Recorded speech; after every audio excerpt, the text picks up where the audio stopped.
moments I felt relieved, until I noticed him.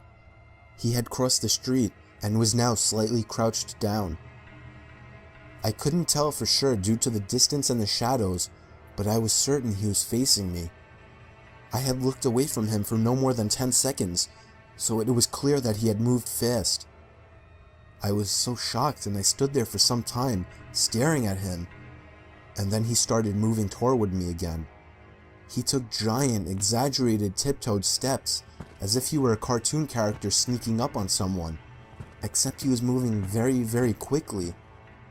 I'd like to say at this point that I ran away or pulled out my pepper spray or cell phone or anything at all, but I didn't. I just stood there, completely frozen, as the smiling man crept toward me.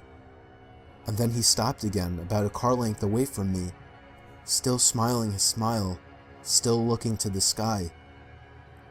When I finally found my voice, I blurted out the first thing that came to mind. What I meant to ask was, "What the fuck do you want?" in an angry, commanding tone. What came out was a whimper. What the fuck? Regardless of whether or not humans can smell fear, they can certainly hear it. I heard it in my own voice, and that only made me more afraid. But he didn't react to it at all. He just stood there, smiling. And then, after what felt like forever, he turned around, very slowly, and started dance-walking away. Just like that. Not wanting to turn my back to him again, I just watched him go, until he was far enough away to almost be out of sight. And then I realized something. He wasn't moving away anymore, nor was he dancing.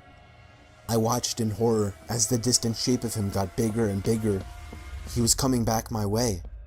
He was coming back my way, and this time he was running. I ran too.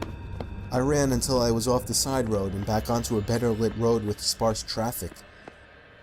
Looking behind me then, he was nowhere to be found. The rest of my way home, I kept glancing over my shoulder, always expecting to see his stupid smile, but he was never there.